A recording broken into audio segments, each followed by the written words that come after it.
Hello viewer and welcome to New Capenna. I will be your guide to this world of fish, danger, and gang families. Don't be scared. It's not actually that scary. New Capenna features 5 powerful gang families that run the streets. The Brokers are run by Falco Spara, the Pact Weaver. She runs an organized gang of demonic lawyers and enforcers in the Brokers' protection racket. Though they are 3 colors, they're centered on white, trying to establish order, as depicted on the card Broker's Ascendancy. If you ask the Brokers what they want, they'll say peace on New Capenna, because peace is very profitable. And speaking of peace, they are enforcers of the peace. And if someone needs to go into witness protection, you can pay the Brokers, and they'll do a good job at it. Such an insanely good job at it. Holy mackerel. Unlike the other crime families on New Capenna, the Brokers do their work out in the open, at a headquarters. This is because their crime is legal. In fact, their protection racket could be analogous to the police force in our world, and the extortion equivalent to taxes. Wait a second. The Broker's main mechanic is the shield counter, and if a creature with a shield counter would be dealt damage or destroyed, you have to remove a shield counter instead.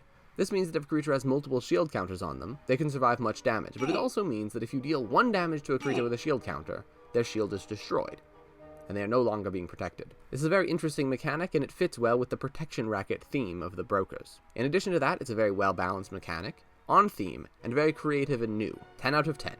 There's even a 1-mana spell that puts a shield counter on a creature and scries 1. Moving on to another family, let's discuss the Cabarretti, who are led by Jetmir Nexus of Revels, but let's be honest, he's just a giant furry. The Cabarretti are party monsters. Literally.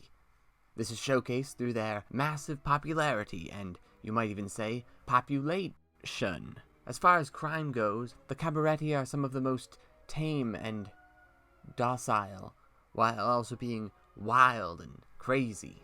And of course, the Cabarretti have complete control over all of New Capenna, because they seem to be in charge of all of the food. As for Alliance, there is a powerful white card that draws you cards, but it's kind of boring. A very fun-looking red card that doubles its power whenever a creature enters the battlefield under your control. Here's a chart to show how fast that gets out of hand.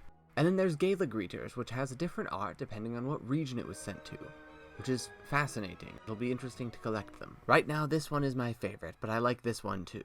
Moving on, we have the Riveteers, who are a bunch of hard-bitten artisans.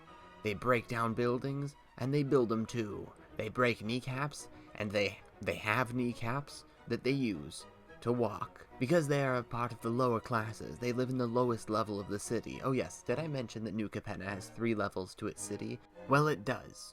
Just like the best guild on Ravnica, the Riveteers are led by a dragon. And that dragon's name is Ziatora. The Riveteers haven't changed much over time. In Old Capenna, they were the smiths and artisans. In New Capenna, they're the same thing. However, since this is a magic set, one of the things that has been emphasized is their ability to destroy buildings. Yet, the card Demolish does not get featured in this set. I think that's a missed opportunity. Even though they are personally my favorite family, their mechanic is not particularly powerful. Their mechanic is called Blitz. You see, if you cast a creature for its Blitz cost, it'll gain haste, and when this creature dies, draw a card. But you also have to sacrifice it at the beginning of the next end step, which tells an amazing story of the creature working itself to death to support its family, while also not being all that good because you just lost your creature and only drew a card. I've heard some people compare this card to Thragtusk, and to that I say, no. Obviously I'm going to be building a Mr. Orfeo deck. Finally, let's move on to the last house, the Maestros, old, ancient, and collectors of artifacts. Oh, and I should mention they are also vampires. They are led by a character from Buffy the Vampire Slayer, which I'm sure was intentional. But now he's dead and Obnixilis rules instead. That's right, the most powerful card in this set is now in charge of the Maestros. I did not read any of the stories, so I have no idea what this means. However, I do find it funny that Maestro's Ascendancy does not have any flavor text. And that's the important families of New Capenna. Thank you for watching, and I'll see you another time. But you won't see me.